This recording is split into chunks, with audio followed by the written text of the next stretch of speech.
कुंज बिहारी। गोपीजन वल्लभ गिरिवर धारी।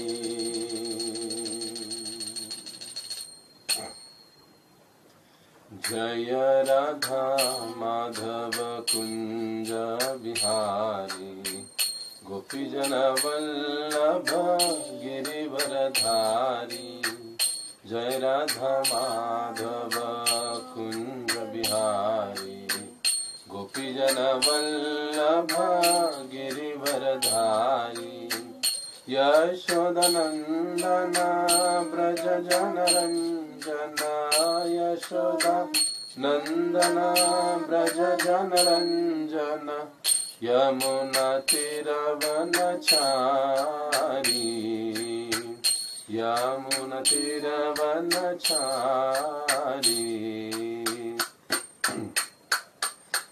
जय राधा माधव कुंज बिहारी।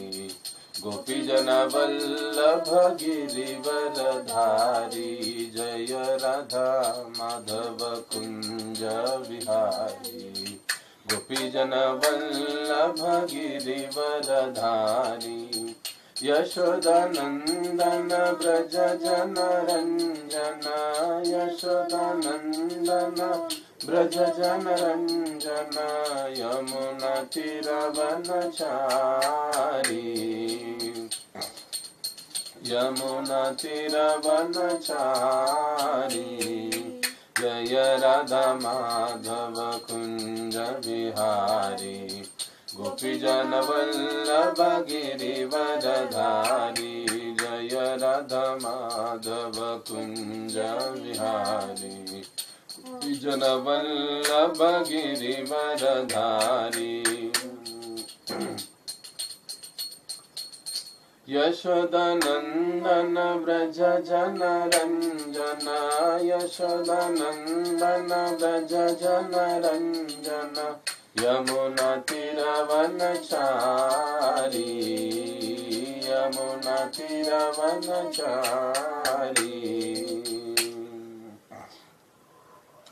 हरे कृष्णा हरे कृष्णा कृष्णा कृष्णा हरे हरे।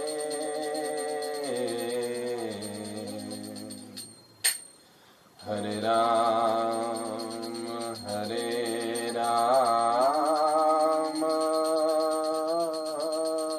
राम राम हरे हरे। हरे कृष्णा हरे कृष्णा कृष्णा कृष्णा हरे हरे।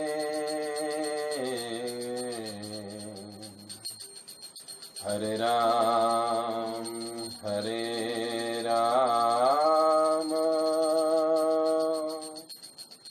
राम राम हरे हरे। हरे कृष्णा कृष्णा कृष्णा हरे हरे। हरे राम राम राम हरे हरे। हरे कृष्णा कृष्णा कृष्णा हरे हरे।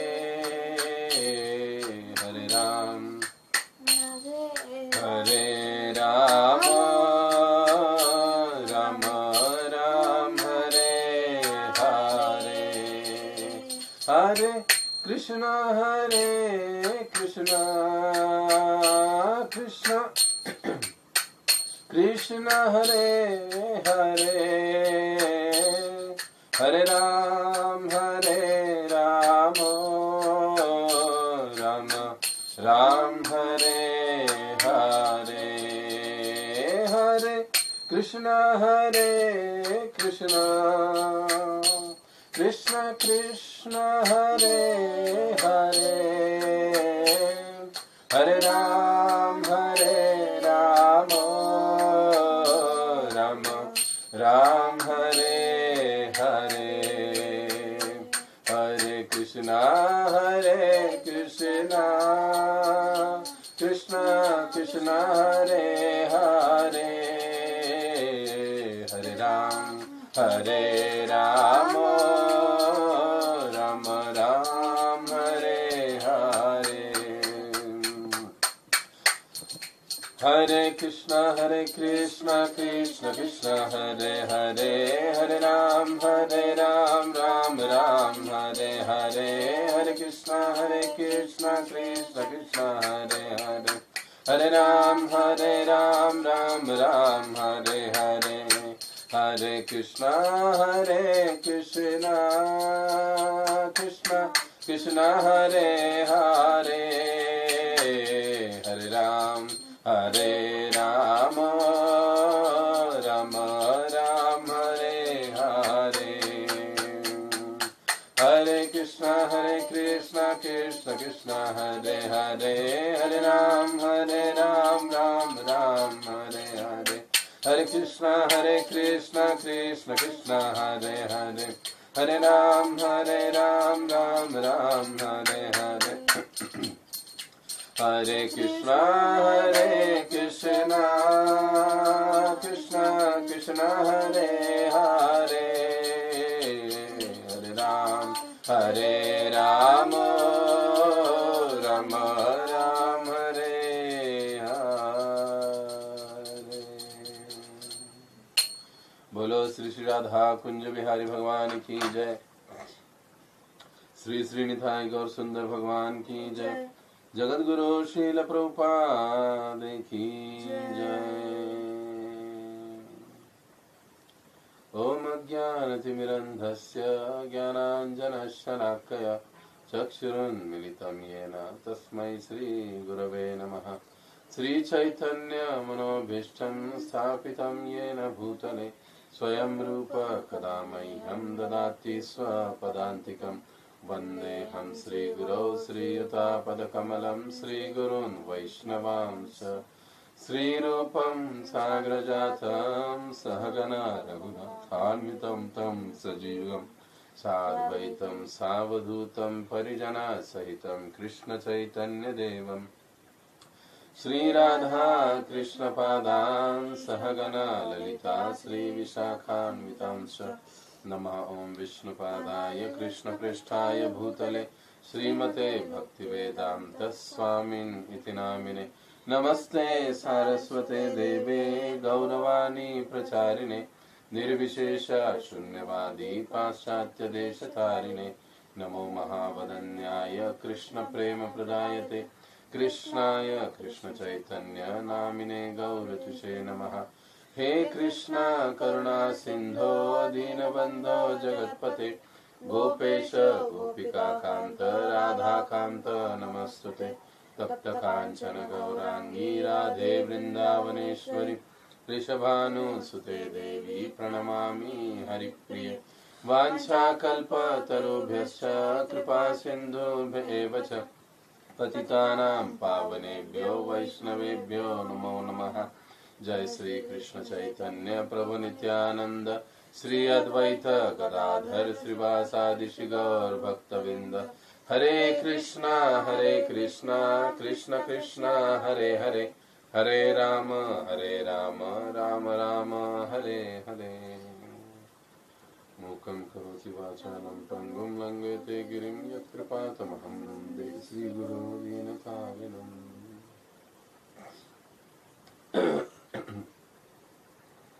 हरे कृष्णा। आप सभी भक्तों का श्रील प्रभुपाद लीलामृत पठन के इस चतुर्थ दिन में हार्दिक स्वागत है। कुछ भक्त बड़े समय के साथ और गंभीरता के साथ उपस्थित है या उपस्थित रहे हैं पिछले चार दिनों से, उनका विशेष धन्यवाद है। समय पर होना भी महत्वपूर्ण बात होती है। उपस्थित होना तो महत्वपूर्ण बात है ही, लेकिन समय के साथ उपस्थित होना ये भी महत्वपूर्ण बात है। और केवल उपस्थित ही नहीं, बल्कि आप सभी गंभीरता से सुन भी रहे हो, ये भी बहुत अच्छी बात है।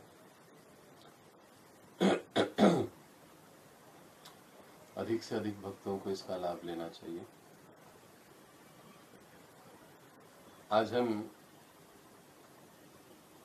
कथा के कथन में मैं एक प्रायोगिक रूप में बदलाव करना चाह रहा हूँ। रात को काफ़ी सोचने के बाद मैंने इसको देखा है कि आज कैसे होता है और आपको कैसे लगता है। आप फिर इसको मुझे बताइए, तो फिर हम इस तरीकों को फॉलो करेंगे या फिर कल तक जैसे हम पठन कर रहे थे उसी तरीके को फॉलो करेंगे। तो आपको इसे बताना है। तो आज के इस चतुर्थ दिवस में हम प्रकरण 2 यानी एक प्रकार से अध्याय 2 श्रील प्रभुपाद लीलामृत भाग 1 पर चर्चा करेंगे या उस पर हम उसका पठन करेंगे। ये जो सारा प्रकरण है, विशेष रूप से ये जो अध्याय है, श्रील प्रभुपाद जी का युवावस्था या कॉलेज जीवन कैसे रहा, किस प्रकार से और कब उनका विवाह संपन्न हुआ और कैसे वो आहिस्ता आहिस्ता गांधी जी के आंदोलन की ओर आकर्षित होते गए, इसका वर्णन हमें इस पूरे प्रकरण में मिलता है। देखिए, कई बार आपके मन में ये प्रश्न उठा होगा कि ये सारी चीजें पढ़ने की क्या आवश्यकता है, लेकिन यदि हम प्रभुपाद जी को समझना चाहते हैं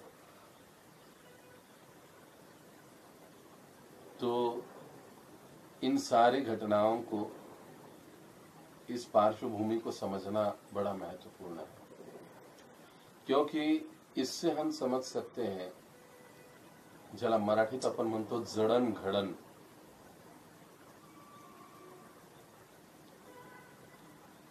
एक व्यक्ति किस प्रकार से भक्त बनते जाता है और उसके इस भक्त बनने में उसके आसपास का माहौल, उसके घर का माहौल, उसके संबंधी, उसके मित्र, उसकी अपनी सोच, प्रवृत्ति, ये बहुत मायने रखती है।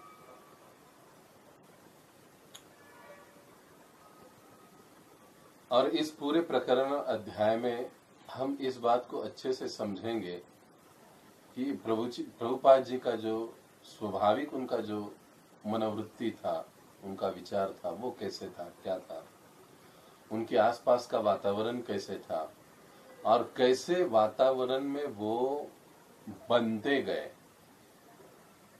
ज्याला मराठीत आपण म्हणतो कशा वातावरणात ते घडत गेले प्रभुपाद जी, याचा उलगडा आपल्याला या प्रारंभिक अध्यायांमधून किंवा प्रकरणांमधून होत जातो। आणि मग पुढे जे आंतरराष्ट्रीय प्रचारक म्हणून प्रभुपाद जी का जो छवि हमारे सामने आता है अंतर्राष्ट्रीय प्रचारक के रूप में, तो उस छवि को हम बहुत अच्छे से समझ पाते हैं जब ये बैकग्राउंड हम समझते हैं। तो आइए हम आरंभ करते हैं इस अध्याय को, जिसका नाम है कॉलेज, विवाह और गांधी जी का आंदोलन। तो इसमें प्रारंभ में ही सतस्वरूप महाराज जी ने लिखा है, प्रभुपाद जी का उद्धरण दिया है कि मैं गांधी जी के आंदोलन में सन 1920 में शामिल हुआ और मैंने अपनी पढ़ाई छोड़ दी। यद्यपि मैं बीए के लिए फाइनल परीक्षा पास कर चुका था, मैंने उसे छोड़ दिया और उसमें नहीं बैठा। प्रभुपाद जी ने इस बात को बताया था।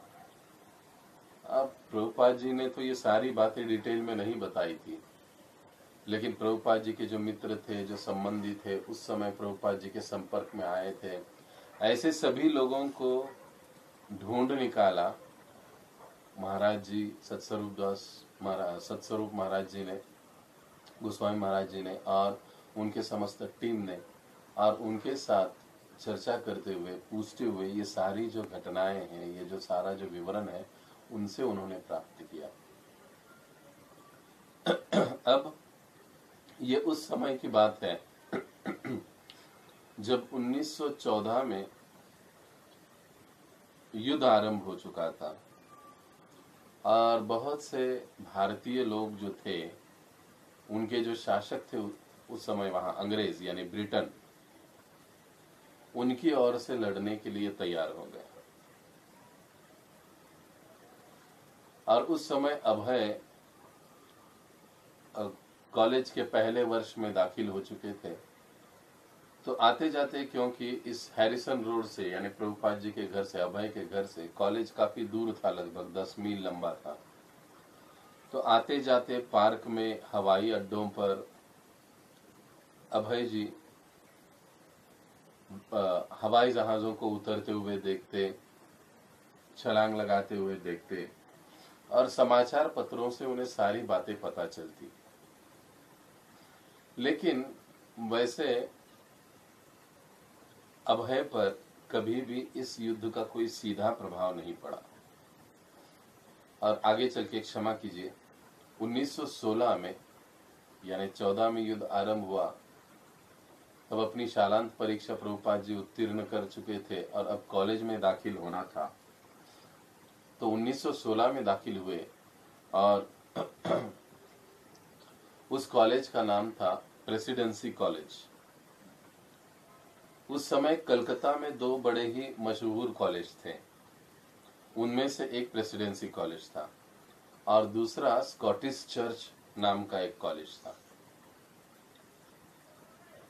तो अभय के पिताजी यानी गौर मोहन जी ने अभय बाबू को उस समय स्कॉटिश चर्च का जो कॉलेज था, उसमें उन्होंने उनको प्रवेश करा दिया, दाखिला करा दिया। देखा जाए तो वैसे ये ईसाइयों का स्कूल था, लेकिन उस समय बंगालियों में इसकी काफी प्रतिष्ठा थी, मतलब प्रतिष्ठित कॉलेज माना जाता था ये उस समय। और कई सारे जो मल्लिक परिवार या जो स्मार्त ब्राह्मण और जो वैदिक परंपरा को पालन करने वाले सारे लोग इस कॉलेज में अपने बच्चों को पढ़ने के लिए भेजते थे, क्योंकि शिक्षाएं वहां पर अच्छी दी जाती थी, ऐसा लोगों का कहना मानना था। और हालांकि इस चर्च में समस्त प्रकार की शिक्षाएं भी अच्छी दी जा रही थी। इस कॉलेज के, स्कॉटिश कॉलेज के जो प्रोफेसर होते थे, जिनमें से ये जो सारे प्रोफेसर अधिकतर चर्च के पादरी होते थे, फादर लोग, वही बच्चों को पढ़ाते थे। और बचे समय में चर्च में प्रार्थनाएं कराना, लोगों को क्रिश्चियनिटी के बारे में या क्रिश्चियन धर्म के बारे में जानकारी देना, ये सारा कार्य भी वो किया करते थे। और ये जो स्कॉटिश चर्च का जो स्कूल था, ये संस्था था, ये काफी विख्यात और प्रसिद्ध था उस समय। और वैसे हैरिसन रोड से ये कहा जाता है कि इतना ज्यादा दूर नहीं था, यानी अभय को पढ़ने के लिए कहीं बाहर भेजने की, क्षमा करें, मतलब कहीं दूर जाकर रहने की आवश्यकता नहीं थी। वो कुछ 8-10 किलोमीटर की दूरी पर था, तो वो आते जाते कॉलेज अभय कर सकते थे। और इन्हीं सारी चीजों को देखते हुए गौर मोहन जी ने, यानी प्रभुपाद जी के जो पिता, अभय के जो पिता है, उन्होंने इस स्कूल में, इस कॉलेज में उनका दाखिला कराया।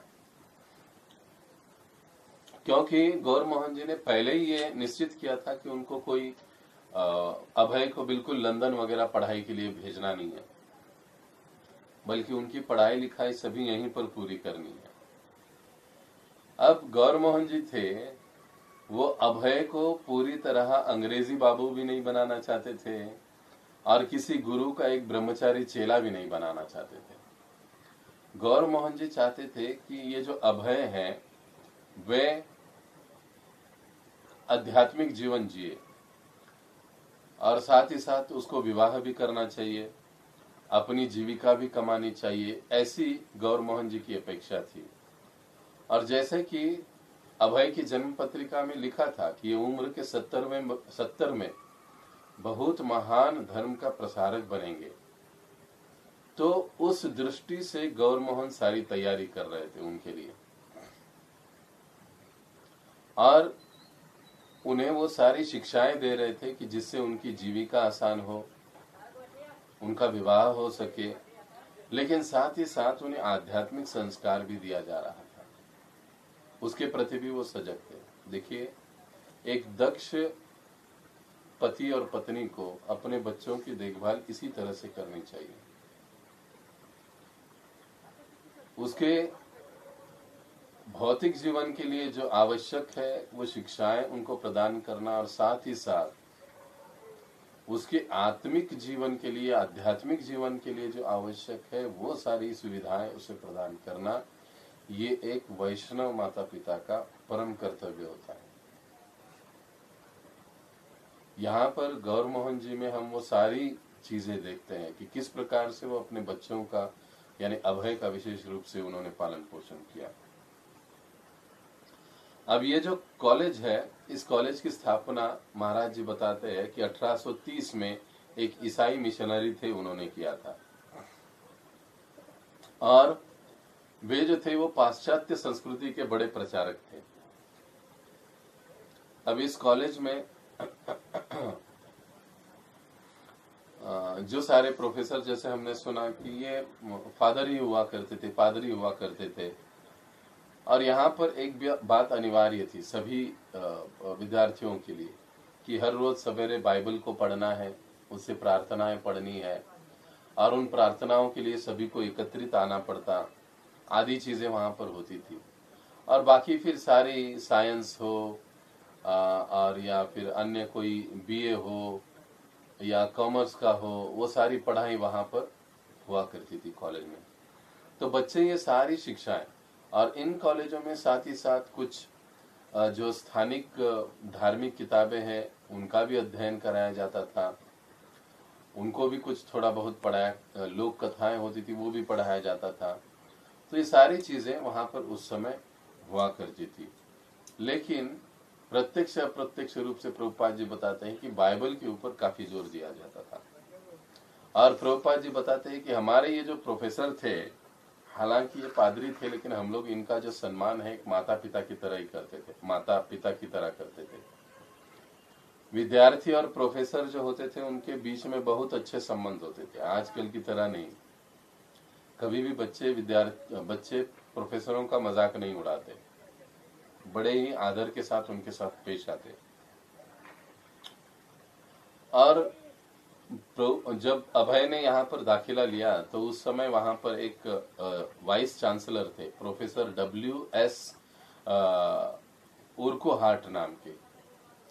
तो ये बड़े ही अच्छे कोमल हृदय वाले, बच्चों को बहुत अच्छे से संभालने वाले ये प्रोफेसर फादर थे, पादरी थे। तो बच्चों का उनके साथ बहुत अच्छा जमता था, और कभी कभी अभय उनके साथ हंसी मजाक भी कर लिया करते थे। तो अभी यहाँ पर बताया जाता है कि जो अभय का पहला जो साल रहा उसमें उन्होंने संस्कृत का अध्ययन किया, अंग्रेजी का अध्ययन किया, और दूसरे वर्ष में प्रभुपाद जी ने जो दर्शन शास्त्र होते हैं उनका अध्ययन किया। अब दर्शन शास्त्र के बाद अर्थशास्त्र का अभ्यास किया। अब दर्शन शास्त्र में अधिकतर पाश्चात्य दर्शन शास्त्र जो होते हैं, भौतिकतावादी, नास्तिकतावादी, ऐसे दर्शनों का भी अभ्यास हुआ। उसके बाद जो भारत का दर्शन है उसका भी, दर्शन का मतलब है यहाँ पर तत्व ज्ञान, फिलोसॉफी, उसका भी अभ्यास प्रभुपाद जी ने किया।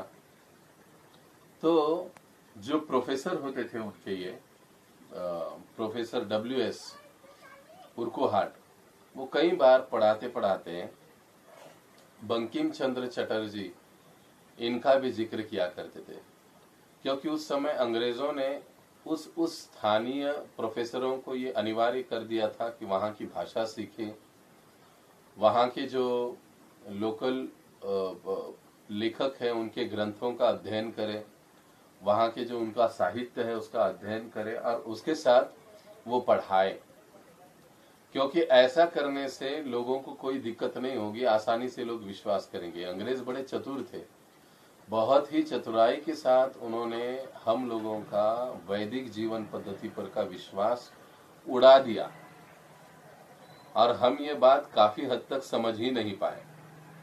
और आज भी हम लोग उन्हीं की घिसी पिटी बातों को लेकर बैठे कि आदमी इंसान से नहीं बंदर से आया है, और कर्म वगैरह कोई बात नहीं होती है। मनुष्य पिछले जन्म के कर्मों की सजा नहीं भोगता है। ये कथा भी आगे आएगी। ऐसे ऐसे बहुत ही बुद्धिहीन तर्क वे प्रस्तुत करते हैं। लेकिन ये जो प्रोफेसर थे WS उर्कुहार्ट, ये बंकिम चंद्र चटर्जी का जिक्र किया करते थे और उनका उद्धरण भी बताया करते थे, ताकि ये बंगाली बच्चे जो है वैष्णव परिवार के थे वो अच्छे से उसको एक्सेप्ट कर ले कि हाँ हमारे बंकिम बाबू ने भी यही कहा है और इनके लोग भी यही कह रहे हैं, तो दोनों एक जैसे हैं। इस प्रकार से वो सोचते थे। अब ये जो बंकिम चंद्र चटर्जी और जो पाश्चात्य देश के एक वॉल्टर स्कॉट नाम के एक वैचारिक विचारवंत थे या एक लेखक थे, वे दोनों की बातें बहुत हूबहू मिलती जुलती थी। तो ये दोनों की बातें बच्चों को बताया करते थे। देखते ही देखते अभय जो है इन सारे अध्ययनों में बड़े ही गंभीर हो गए। देखिए, एक प्रचारक को अन्य तत्वज्ञान या संप्रदाय का भी संक्षेप में ज्ञान होना जरूरी होता है। इसके लिए उसे बाहर जाकर हम लोगों को अन्य चीजें पढ़ने की जरूरत नहीं है। प्रभुपाद जी ने अपने ग्रंथों में हमको सारी फिलॉसफियों की काट दे दी है। सारे फिलॉसफियों के तर्कों का प्रभुपाद जी ने खंडन कर दिया अन्य कि, और सिद्ध किया है कि कैसे कृष्ण भावनामृत या हम जो गौड़ीय वैष्णवों की जो परंपरा है, जो सिद्धांत है, ये सर्वश्रेष्ठ है। इसको प्रभुपाद जी ने स्थापित किया। बस हमको प्रभुपाद जी के ग्रंथों को ही बड़े गंभीरता से पढ़ने की आवश्यकता है। इसलिए हम देखते हैं कि आगे चलकर प्रभुपाद जी ने कई सारे पादरियों को पराभूत कर दिया। तत्व ज्ञान की चर्चा में जब होती थी तो कई सारे पादरी उनसे निरुत्तर होकर चले जाते, जवाब नहीं दे पाते। और हम देखते हैं कि उस समय प्रभुपाद जी ने चर्च खरीदी किए और वहां पर अपना कृष्ण भावनामृत आंदोलन चालू किया, क्योंकि प्रभुपाद जी इनकी जो नीरी मूर्खतापूर्ण फिलोसॉफी थी, अर्थात उसको फिलोसॉफी कहा ही नहीं जा सकता, तत्व ज्ञान कहा ही नहीं, क्योंकि उसमें तत्व है ही नहीं, तो उसको तत्व ज्ञान कहेंगे कैसे। ये जानते थे प्रभुपाद जी से अच्छे से, क्योंकि उन्होंने इस समय इसको गहराई से अध्ययन किया था। तो प्रभुपाद जी वो सहजता से कर पाए। और प्रभुपाद जी इन सारे विषयों पर गंभीरता से अध्ययन करते और गंभीर हो गए। अब बचपन के शरारती हठी अभय नहीं रहे, वो बड़े ही धीर गंभीर स्वभाव वाले और अध्ययन में रुचि रखने वाले अभय बन गए थे। और अपने सहपाठी जो होते थे उनको कई सारी वो भागवत के आधार पर कविताएं सुनाते, वैष्णव तत्व ज्ञान के बारे में उनको बातें सुनाते। और उनके सहपाठी देखते कि जब वो भगवत गीता को सुनाते थे और विशेष रूप से भगवान के विश्व रूप का जब वो वर्णन करते थे अभय, तो इतने उत्साहित रहते थे, इतने उनके चेहरे पर प्रसन्नता और हास्य दिखाई पड़ता था कि वे सभी आश्चर्यचकित हो जाते कि इसका कितना रुझान या कितनी रुचि है भगवान कृष्ण के प्रति। 11वें प्रकरण का गीता के प्रभुपाद जी बड़े उत्साह के साथ वर्णन किया करते थे। तो प्रभुपाद जी कॉलेज के समय में फुटबॉल भी खेला करते थे, अभिनय भी, नाटक में भी भाग लिया करते थे। तो एक समय की बात है, अमृतलाल बोस नाम के एक व्यक्ति थे जो उस समय बंगाल के बंगाल में थिएटर के आयोजक और संयोजक थे। पिक्चर के थिएटर, ये संस्कृति, पिक्चर के थिएटर, ये संस्कृति भारत की नहीं है, ये अंग्रेजों की देन है। ये जो बड़े बड़े टॉकीज आजकल हम लोग देखते हैं ना और गर्व करते हैं, ये उस समय नहीं था। ये टॉकीज पहले अंग्रेज लेकर आए। जैसे हमने कहा कि बड़े ही चतुराई से और ज्याला मराठीत आपण म्हणतो पद्धतशीरपणे, बड़े ही सुसूत्र तरीके से उन्होंने जो भारतीय जीवन पद्धति, वैदिक जीवन पद्धति, इसके ऊपर उन्होंने आघात करना आरंभ कर दिया। क्योंकि लोग यहाँ के अध्यात्मवादी थे, सबसे पहले उन्हें भौतिकता की लत लगवा दी फिल्मों को दिखाकर। तो ये जो अमृतलाल बोस थे, वह चैतन्य महाप्रभु के जीवन पर एक नाटक का तैयारी कर रहे थे, आयोजन करने की सोच रहे थे। हालांकि ये कॉलेज में जब गैदरिंग वगैरह होता है तो उस समय ये सारी चीजें चल रही थी, और उन्होंने चैतन्य महाप्रभु के जीवन पर प्रभुपाद जी यानी अभय और उनके सहपाठियों से कुछ तैयारी करवाई थी। वैसे देखा जाए तो उस समय थिएटर में चैतन्य महाप्रभु की लीला 8 आने में देखी जा सकती थी। 8 आना मतलब 50 पैसा। अभी नहीं दिखाई देता है, वो अभी चला गया, लेकिन हमने भी देखा है, कई सारे लोग भक्तों ने देखा होगा उसको। वो 8 आने में वो लीलाएं दिखाई जाती थी पर्दे पर। तो इसलिए जो ये अमृतलाल बोस थे, उन्होंने ये तर्क दिया। बच्चे लोग कहने लगे कि अरे 8 आने में महाप्रभु की लीलाएं बाहर लोग देखते हैं, तो हमारा अभिनय देखने के लिए कौन आएगा? ये बच्चों का सवाल था।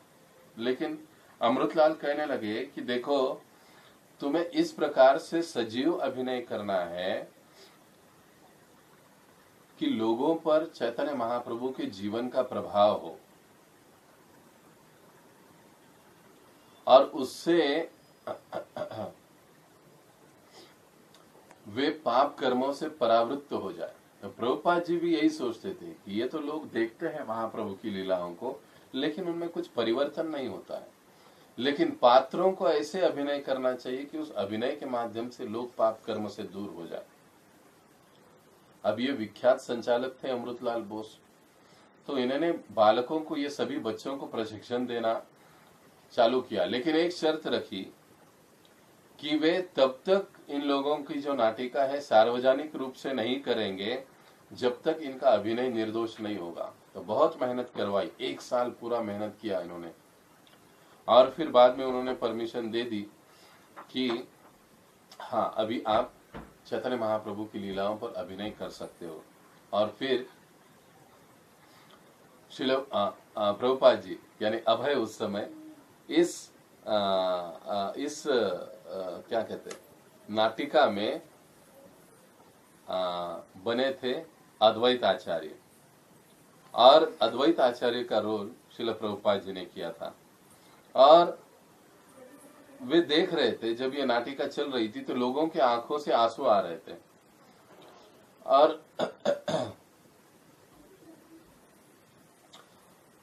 अभय को ये समझ में नहीं आ रहा था कि लोग रो क्यों रहे हैं।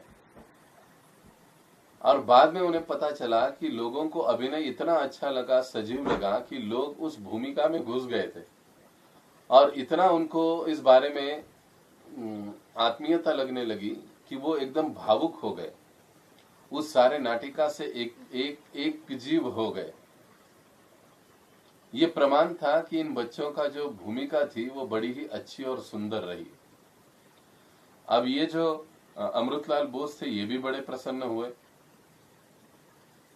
और उन्होंने इन सभी बच्चों को शाबाशी दी, क्योंकि सभी का अभिनय बहुत ही अप्रतिम था। पूरे साल बच्चों ने बहुत मेहनत की। अब एक समय प्रभुपाद जी कालिदास के कुमार संभव का अध्ययन करते हुए कालिदास जी के धीर शब्द का प्रभुपाद जी पर बड़ा गहरा असर हुआ। अब ये क्या था? कालिदास जी अपने इस ग्रंथ में शिवजी की एक लीला को कथन कर रहे थे कि कैसे शिवजी तपस्या में लीन थे, देवताओं का और दानवों का युद्ध चल रहा था, और उस समय देवताओं को शिवजी के माध्यम से एक पुत्र की, जो देवताओं का सेनापति बने, उसकी आवश्यकता पड़ी। लेकिन क्योंकि शिवजी तपस्या में लीन थे तो वे तो संतान उत्पत्ति कर नहीं सकते। तब ऐसी स्थिति में जब सुंदर पार्वती को उनके पास भेजा गया, पार्वती ने सारे प्रयास किए, लेकिन माता पार्वती के द्वारा बिल्कुल भी शिवजी विचलित नहीं हुए।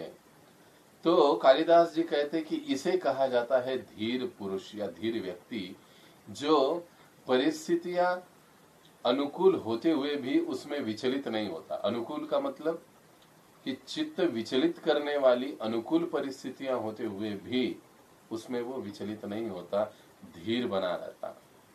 तो धीर शब्द का मतलब है, कालिदास जी बताते हैं, शांत चित्त या आत्मा अनुशासित, जो अपने स्वयं के अनुशासन में चलता है, आत्म के अनुशासन में चलता है, ऐसे व्यक्ति को धीर कहा जाता है। प्रभुपाद जी को ये व्याख्या बड़ी अच्छी लगी और ये उदाहरण भी बड़ा अच्छा लगा। और हम देखते हैं आगे श्रील प्रभुपाद जी के जीवन में ये धीरता का जो गुण है वो बार बार हमें उनकी लीलाओं में दिखाई देता है कि प्रभुपाद जी बड़े धैर्यवान थे। देखिए 70 की उम्र में वहां पर गए, 1 साल तक प्रभुपाद जी केवल प्रचार करते रहे। हाथों से अपने खाना बनाना, लोगों के प्लेट्स धोना, उनके लिए रजाई बिछाना, सारा कार्य प्रभुपाद जी स्वयं ही किया करते थे। वो ये नहीं सोचते थे कि अरे मैं इतना कर रहा हूं, कब मुझे फल मिलेगा, कब लोग आएंगे, कब भक्त बनेंगे, कब मेरी सेवा करेंगे या मेरी सेवा अपने हाथ में ले लेंगे। बिल्कुल नहीं, वो केवल करते रहे धीरता के साथ। तो प्रचार कार्य में धैर्य का बड़ा महत्व है। प्रचारक के पास यदि धैर्य हो तो वो अवश्य यशस्वी होगा। इसलिए उसे सब परिस्थिति में अपने धैर्य को कभी खोना नहीं चाहिए। तो प्रभुपाद जी को ये शब्द, ये गुण, उसका जो अनुवाद है बड़ा अच्छा लगा। और हम देखते हैं कि प्रभुपाद जी ने अक्षरशः इसको अपने जीवन में धारण किया। अब आगे जैसे हमने कहा कि हर रोज ये बाइबल का अध्ययन किया करते थे, विद्यार्थी लोग प्रार्थनाएं किया करते थे। एक बार उस समय के जो बंगाल के गवर्नर थे, जिसका नाम था स्कॉटिश, वे स्कूल में आए, इस कॉलेज में आए, स्कॉटिश चर्च कॉलेज में आए। और इतने बड़े व्यक्ति को पास से देखने का बच्चों को मौका मिला। वो हर एक वर्ग में गए, क्लास में गए और बच्चों को निहारते, वहां की सुविधाएं देखते, आदि सारा कार्य कर रहे थे। और प्रभुपाद जी ने उनको बड़े नजदीक से देखा और स्कॉटिश देख रहे थे कि हर वर्ग में लगभग 150 विद्यार्थी थे। सोचिए कितने, 150 विद्यार्थी। कितने भारतीयों ने अंधाधुंध तरीके से अपने बच्चे इन अंग्रेजों के स्कूल कॉलेजों को सौंप दिए थे। एक कॉलेज में 150 क्षमा कीजिए, एक वर्ग में 150 बच्चे वहां पर थे। तो अभय ने इनको बहुत नजदीक से देखा, लेकिन वहां पर उनको अनुभव होता था इस बात का कि जो यूरोपीय लोग थे वहां के और जो भारतीय लोग थे वहां के, उनमें सामाजिक दूरी बनी रहती थी। जो भारतीय प्रोफेसर और जो यूरोपीय प्रोफेसर होते थे, उनके बैठने के कमरे अलग अलग होते थे, खाने के कमरे अलग अलग होते थे।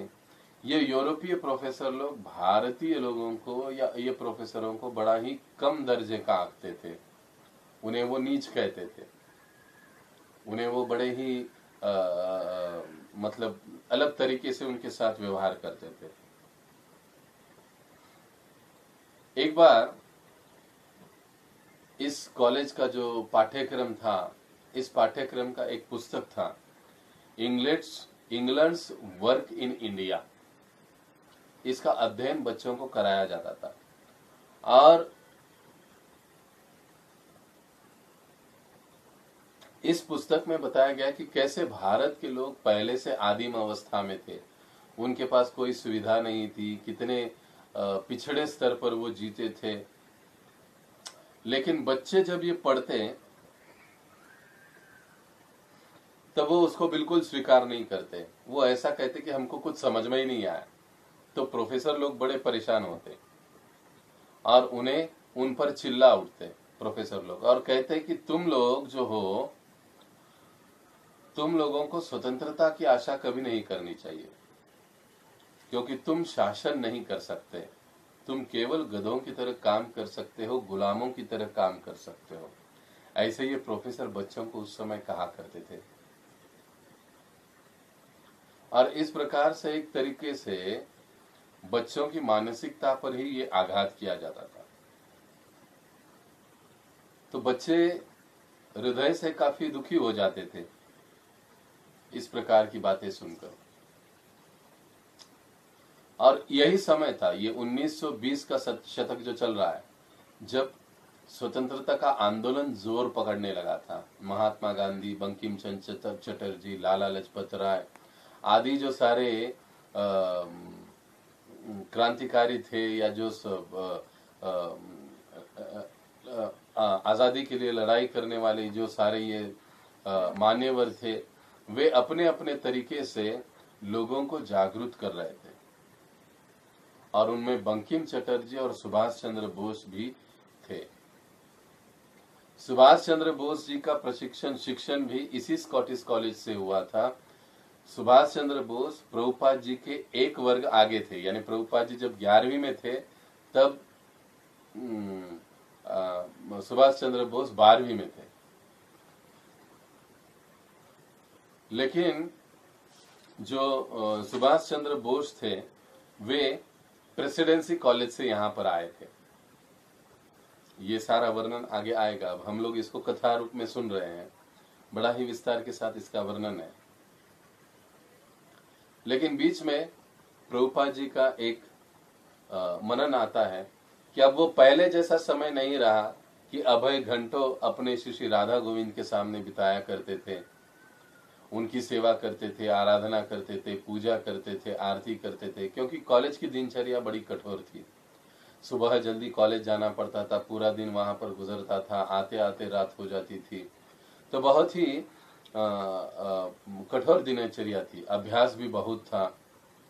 प्राय ऐसे वर्णन आता है कि जब अभय कक्षा में नहीं होते, कॉलेज में नहीं होते, तो वो लाइब्रेरी में होते, ढेर सारी पुस्तकें अपने इर्द गिर्द रख कर वो वहां से अपने गृह पाठ को कर रहे होते, अपने होमवर्क को कर रहे होते, या फिर बड़ी बड़ी जो दर्शन की किताबों को वो पढ़ रहे होते थे। अब अभ्यास करने में, पढ़ाई करने में अभय बड़े ही गंभीर थे। अपना इर्द गिर्द का सारे वातावरण को भूल कर वो उसमें एक हो जाते थे। अब ये कॉलेज का वातावरण था, घर का बचपन का वातावरण तो नहीं था, लेकिन फिर भी क्योंकि बचपन की जो एकांत को ढूंढने की आदत थी, तो यहाँ पर कॉलेज में भी श्रील प्रभुपाद जी एकांत को ढूंढने की कोशिश करते थे अभय। और वो उन्हें कभी कभार लाइब्रेरी में मिल जाती थी, या फिर कभी कभार कॉलेज का एक बहुत बड़ा गार्डन है, वर्णन करते हैं महाराज जी कि वो गार्डन था, और गार्डन में एक पेड़ था बहुत बड़ा, उसके तलहटी में जाकर या उसके नीचे जाकर प्रभुपाद जी एकांत में बैठते हैं। कई बार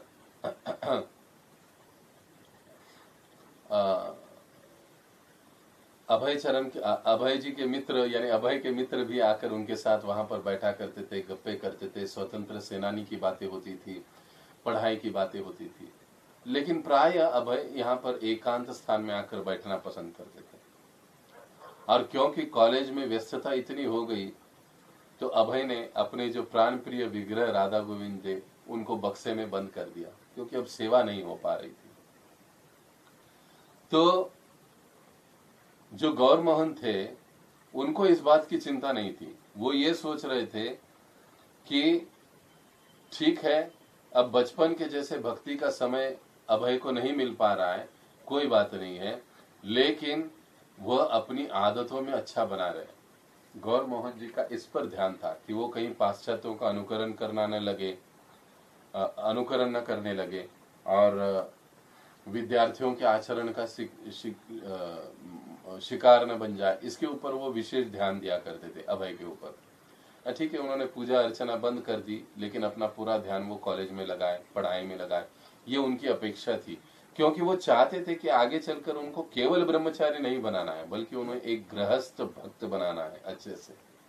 इसके लिए उनकी सारी तैयारी, देखिए कितनी लंबी योजना थी गौर मोहन की अपने पुत्र अभय के प्रति। और उस प्रकार से वो उन्हें जिम्मेदार वैष्णव बनाने के पीछे लगे थे। अब कॉलेज में अभय के जो भी मित्र थे उनमें एक सहपाठियों में एक थे जिनका नाम था रूपेंद्र नाथ मिश्रा। उनके काफी करीबी मित्र थे। कई बार ये दोनों बैठकर इस पेड़ के नीचे एकांत में बाइबल का भी अध्ययन करते थे, क्योंकि उनको अनिवार्य था, वो सिलेबस में था। और कई बार हॉल असेंबली में, लाइब्रेरी में बैठकर वे पढ़ाई करते, आपस में चर्चा करते। तब ये जो रूपेन थे वो देखते, रूपेंद्रनाथ, इसको रूपेन कहकर बुलाया जाता था, बुलाते थे, वो देखते कि अभय जो है वो बड़ा ही गंभीर है, लेकिन अभय के मन में कुछ अलग ही चल रहा है। अब एक दोस्त को दोस्त की मन की बात जल्दी पता चल जाती है। कई बार ये देखा जाता है कि घर में माता पिता को बच्चों की जो बातें पता नहीं होती है वो दोस्तों को पता होती है। इसलिए बच्चे के दोस्तों पर ध्यान रखना भी बहुत जरूरी होता है कि कौन दोस्त है मेरे बच्चों के। अब यहाँ पर ये रूपेन देख रहे हैं कि ये बड़े गंभीर है, लेकिन इनके मन में कुछ अलग चल रहा है। तब रूपेन कहते हैं कि अरे तुम क्या सोचते रहते हो हमेशा, और अभय अपने मन की बात उन्हें बता देते। वो कहते हैं कि देखो, मैं ये सोच रहा हूं कि ये जो बाइबल की पढ़ाई मुझे बिल्कुल नहीं भाती है, और ये सारी कॉलेज की बातें भी मुझे नहीं भाती है। और रूपेन देख रहे थे कि वो हमेशा किसी न किसी दर्शन के बारे में या आध्यात्मिक जीवन के बारे में सोचते रहते हैं, भक्ति के संबंध में वो सोचते रहते हैं। जैसे हमने कहा कि अभय ने अपने कॉलेज के दिनों में ही, प्रारंभ के समय में ही पाश्चात्य दार्शनिक और उनके वैज्ञानिकों का भी अभ्यास किया, उनके ग्रंथों का भी अभ्यास किया था, लेकिन वो उनकी ओर आकृष्ट नहीं हुए अभय। उसके बाद वो जो तर्क वितर्क दिया करते थे, वो तर्क से भी वो पूरी तरह से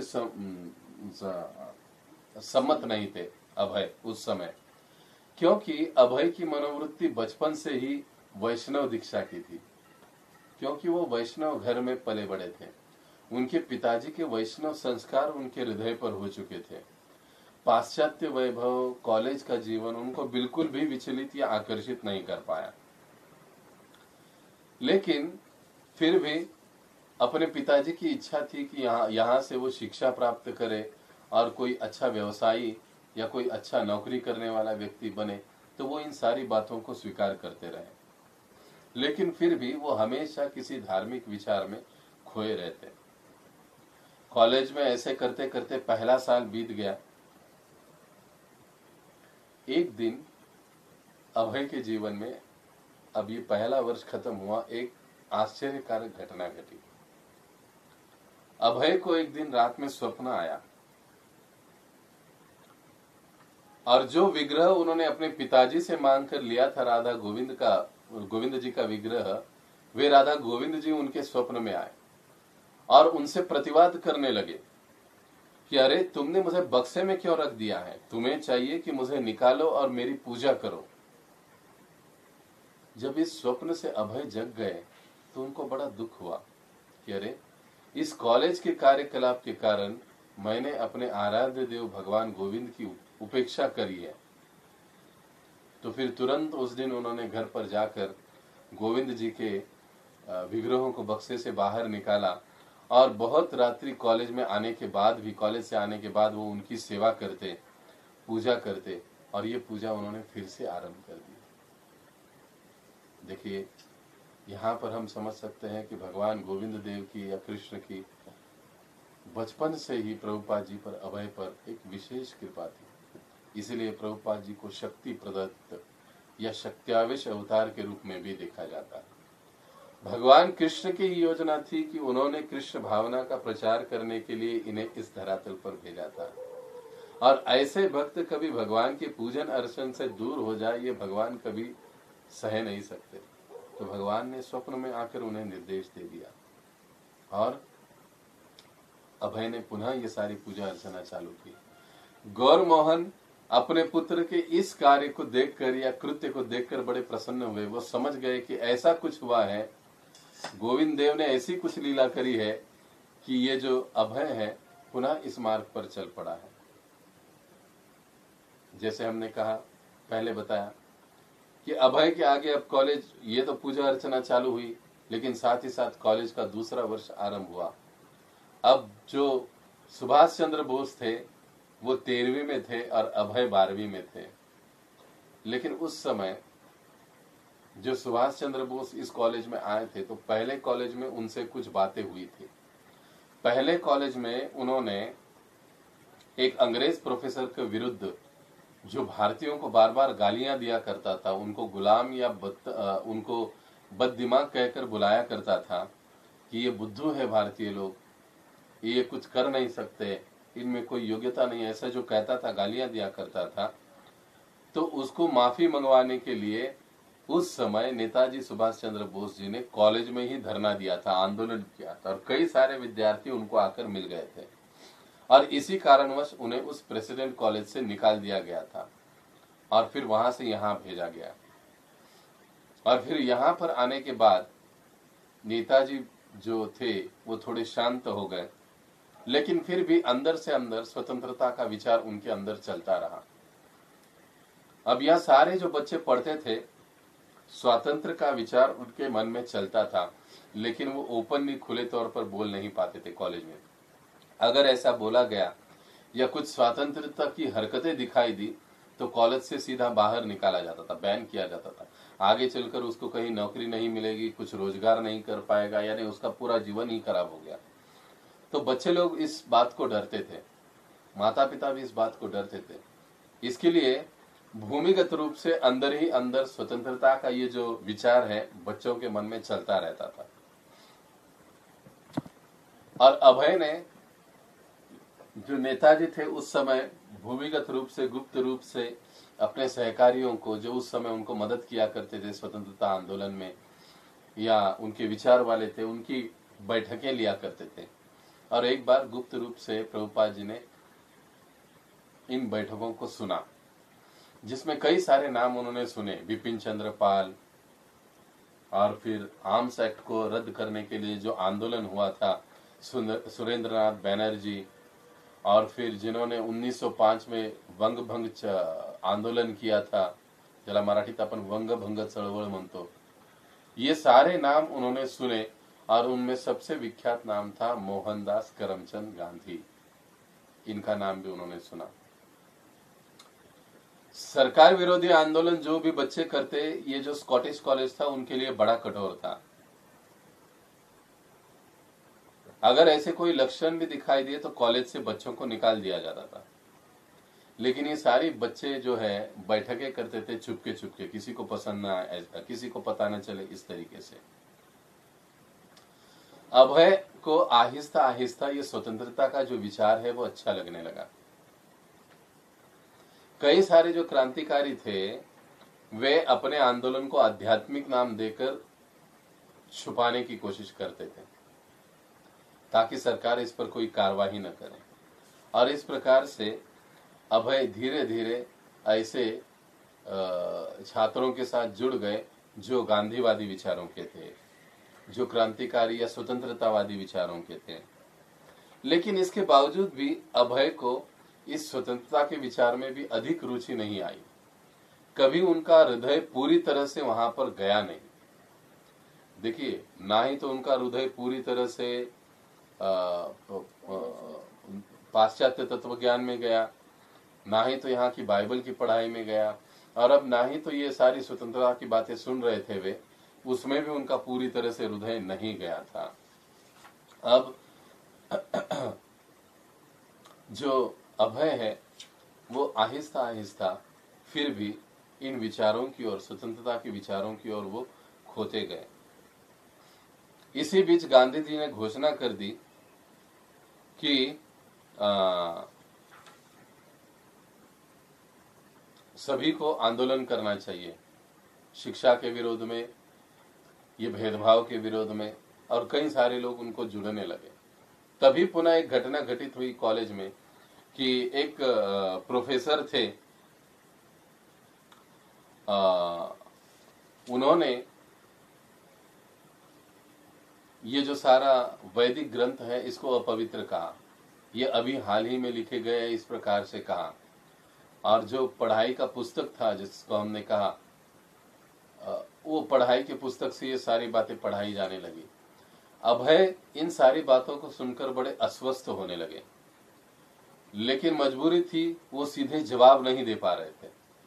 कर्म के सिद्धांत गलत है ऐसे प्रोफेसर बता रहे थे, 'भगवान' नाम की कोई चीज है ही नहीं प्रोफेसर बता रहे थे, 'धर्म' नाम की कोई चीज है ही नहीं प्रोफेसर बता रहे थे। लेकिन अभय को इस बात का कोई इत्तेफाक नहीं था। वो अपने आप को भगवान मान रहे थे, अभय जवाब दे सकते थे क्योंकि वो शिक्षित थे, वो संस्कृत जानते थे, उन्होंने ग्रंथों का, वैदिक ग्रंथों का अध्ययन किया था।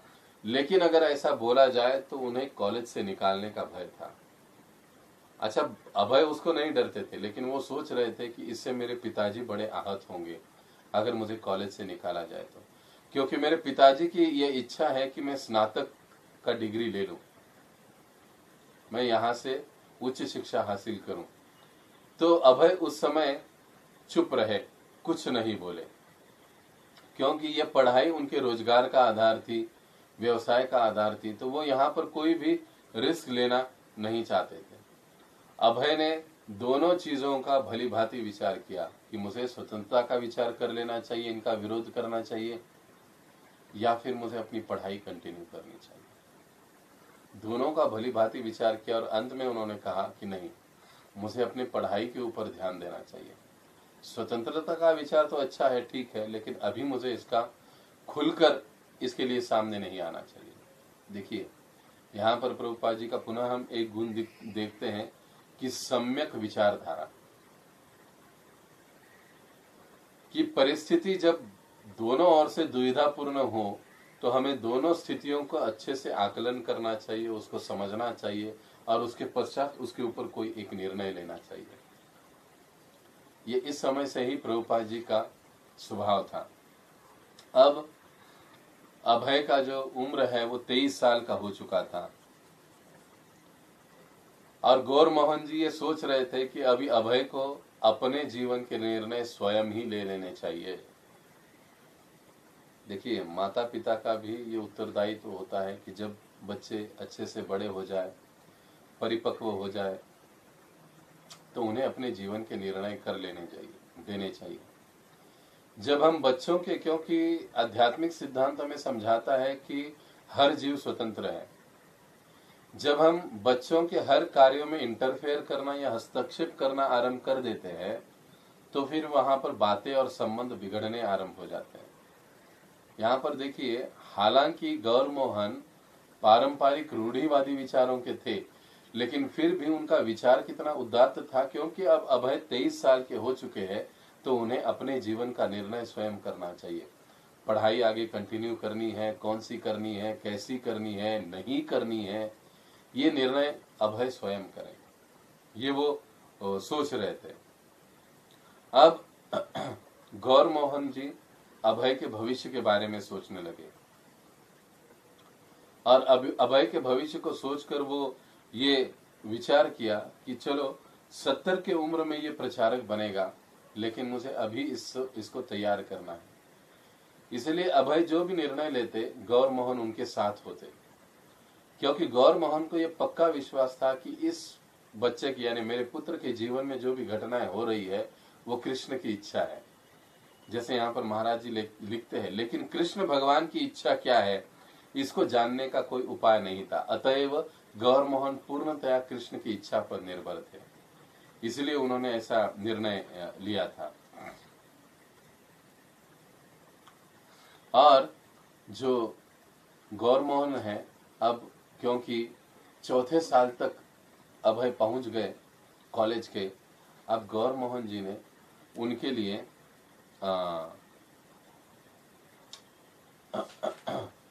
काम धंधा ढूंढना आरंभ किया, और क्षमा करें, उसके पहले विवाह की बात आरंभ हो गई उनके हृदय में कि अब वे अभय का विवाह कर देना चाहते थे।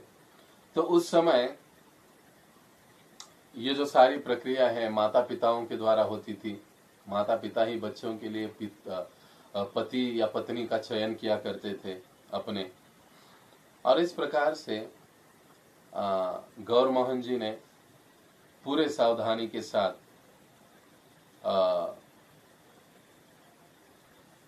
अभय का विवाह कराना उचित समझा और उन्होंने अपनी पुत्रियों का भी विवाह किया। पहली पुत्री का विवाह उन्होंने 9 वर्ष की अवस्था में किया, दूसरी का 12वीं और तीसरी का 11वीं साल में ही विवाह कर दिया, और अब वो अभय के विवाह की सोच रही थी। तब उस समय वैदिक परंपरा में ऐसा प्रेमालाप या प्रेम विवाह वाली ऐसी बातें बहुत ही रेयर थी। इस बात को समाज में मान्यता नहीं थी। पति और पत्नी के रिश्ते के अलावा ये बॉयफ्रेंड गर्लफ्रेंड वाली बातें उस जमाने में बिल्कुल प्रचलित भी नहीं थी और मान्य भी नहीं थी। आजकल तो व्यभिचार सारी हदों को पार कर चुका है, लेकिन फिर भी उस समय की इन सारी जो परिस्थिति उनको देखते हुए गौर मोहन जी ने एक रिश्ता तय कर दिया। कलकत्ता में गौर मोहन जी के कई सारे मित्र थे और जिनकी कई सारी विवाह योग्य पुत्रियां भी थी, और उन्हीं में से एक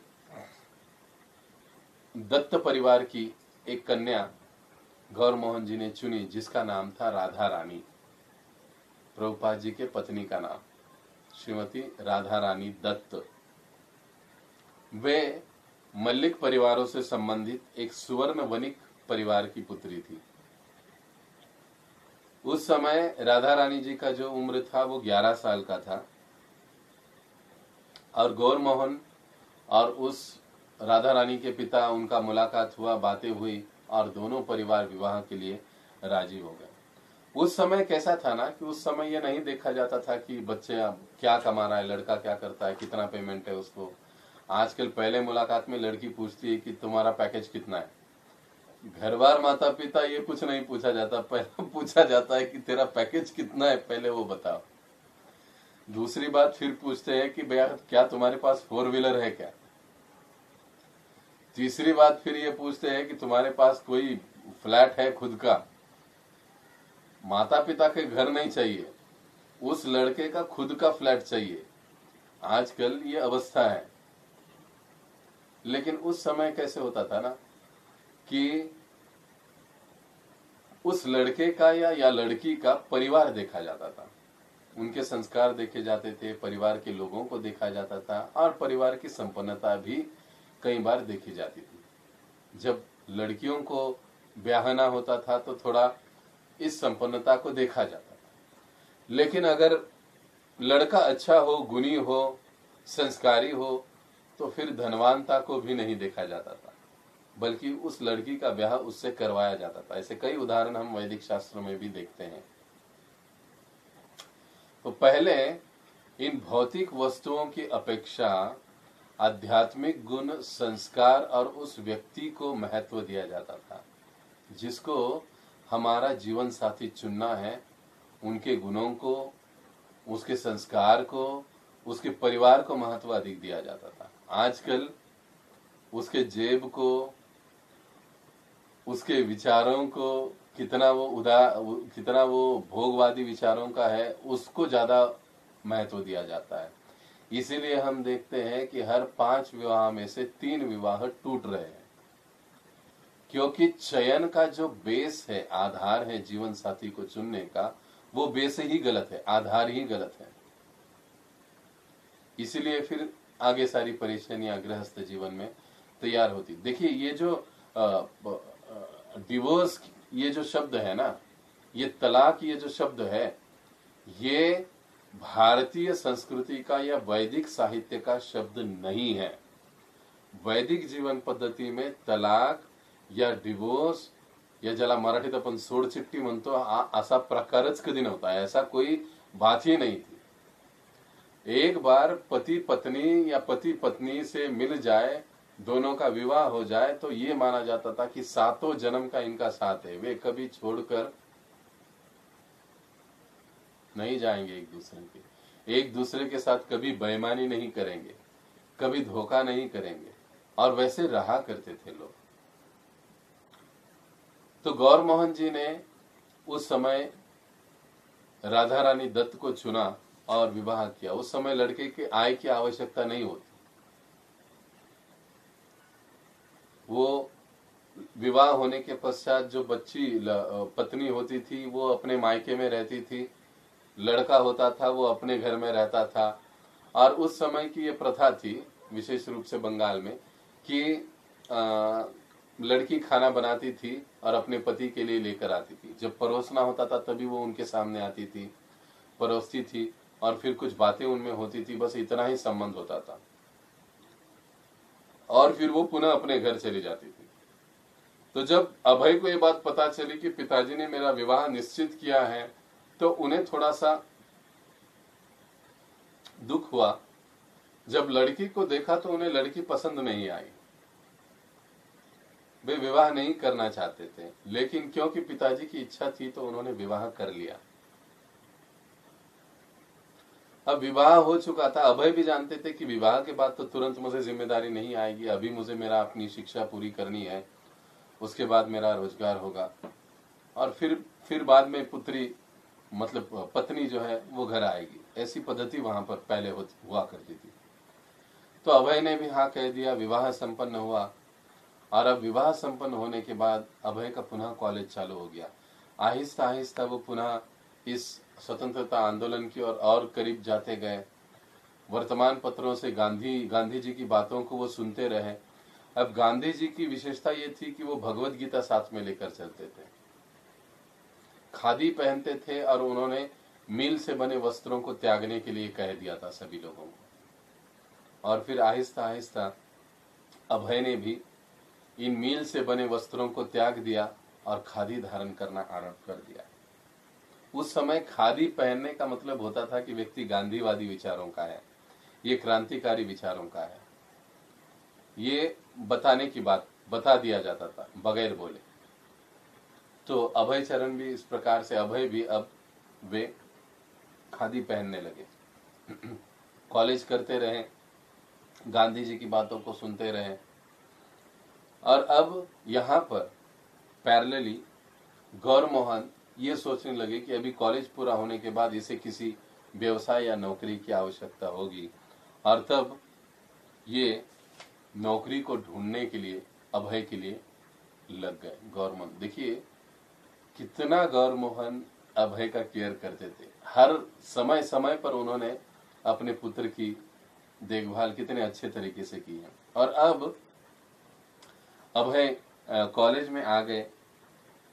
अब कॉलेज में आने के पश्चात अभय सोचने लगे, बचपन की इच्छा थी कि जगन्नाथपुरी आदि में जाना है, तो एक बार अभय सीधे 5 रुपए का टिकट कटवा कर रेलवे से जगन्नाथपुरी चले गए और जगन्नाथपुरी गए और पूरा जगन्नाथपुरी वो घूम घूम कर देखने लगे।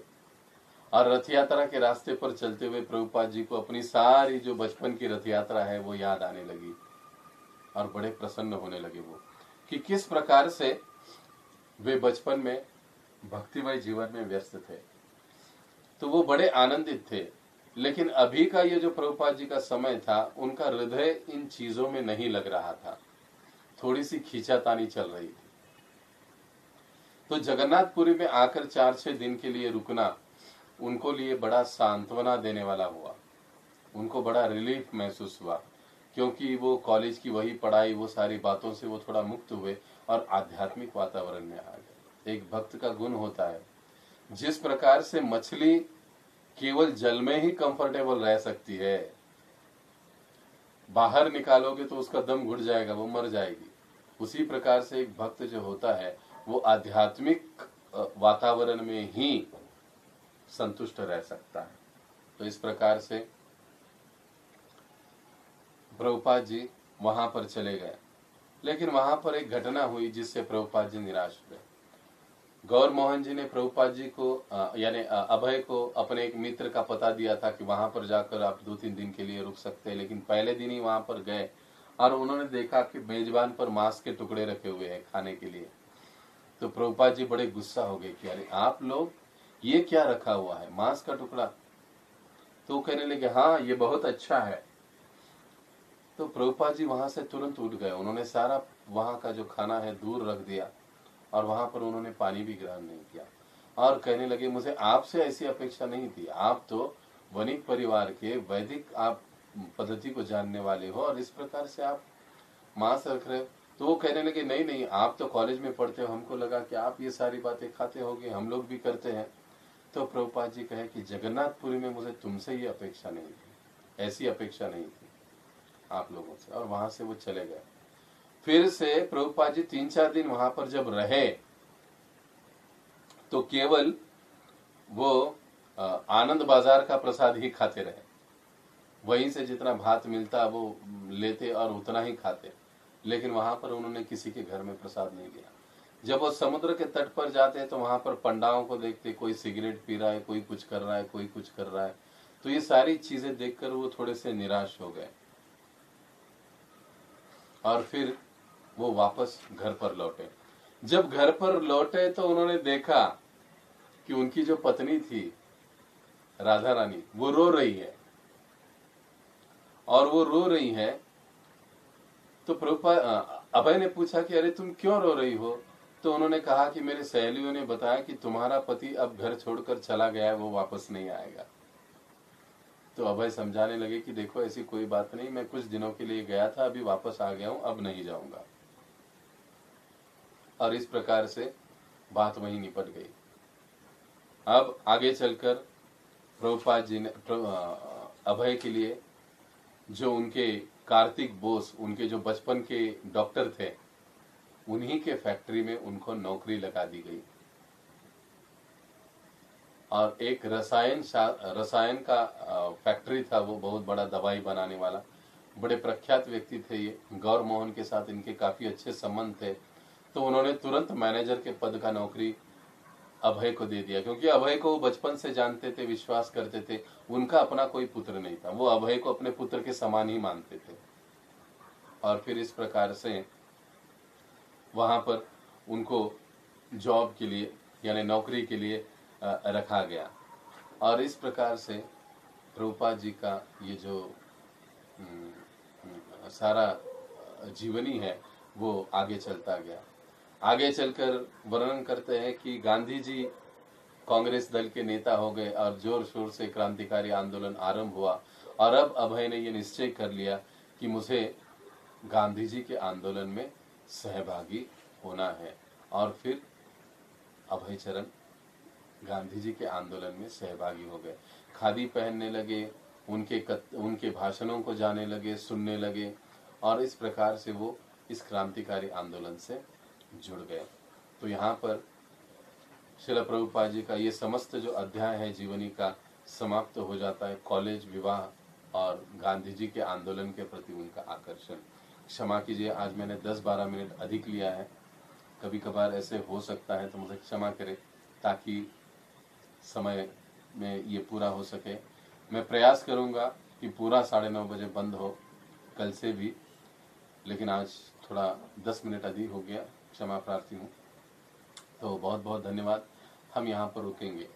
अब अगले अध्याय में हम कल चर्चा करेंगे कि किस प्रकार से पहली बार श्रील प्रभुपाद जी यानी अभय अपने गुरु भक्ति सिद्धांत सरस्वती से मिले और कैसे गांधी जी का आंदोलन और कृष्ण भावना के बारे में उनसे चर्चा हुई और कैसे भक्ति सिद्धांत सरस्वती के प्रति प्रभुपाद जी आकर्षित हुए। बड़ा ही रोचक ये प्रसंग है, इस पर हम कल विस्तार से चर्चा करेंगे। बहुत बहुत धन्यवाद। जगत गुरु श्रील प्रभुपाद की जय, अनंत कोटि वैष्णव वृंद की जय, निताय गौर प्रेमानंदे।